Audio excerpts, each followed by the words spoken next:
I wanted to test something that sounds simple, but actually isn't.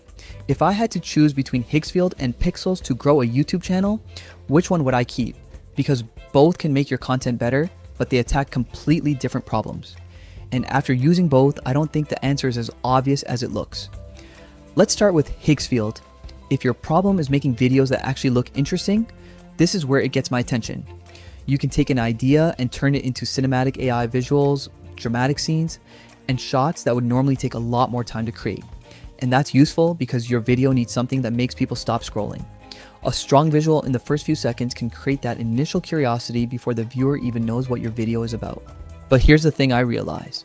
Great visuals don't automatically grow a channel. You can make the coolest AI video ever and still get almost no views if nobody cares about the topic. That's where Pikzels comes in from a completely different direction. Pikzels is much more focused on the click. Your thumbnail is basically the salesperson for your video. If the thumbnail doesn't make someone curious, they never even get to experience the amazing video you spent hours making. That's why I think Pikzels can be especially useful for creators who already have decent videos but struggle with CTR.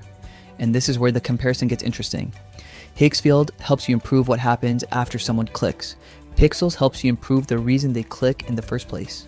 If you're making cinematic AI videos, ads, visual storytelling, or short-form content, I'd lean toward Higgsfield. If you're already producing good videos, but your impressions aren't turning into enough clicks, I'd look much harder at Pikzels. But if you're asking me which one can actually grow a YouTube channel, I'd give Pikzels a slight edge. Not because thumbnails are more important than videos, but because a great video that nobody clicks doesn't get a chance to perform. That said, don't make the mistake of thinking a better thumbnail automatically means more subscribers.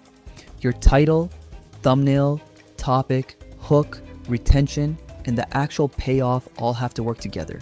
One AI tool can't fix the entire channel. So here's how I think about it. Higgsfield can help you make more attention-grabbing content. Pikzels can help you package that content so people want to click. And if I had to choose only one, I'd choose based on my biggest bottleneck. If your videos look boring, choose Higgsfield. If your videos get impressions but barely get clicks, choose Pikzels. Now, I'm curious about your channel. What's your biggest problem right now? Getting clicks or making better videos? Comment below and tell me Higgsfield or Pikzels, and what you think is holding your channel back.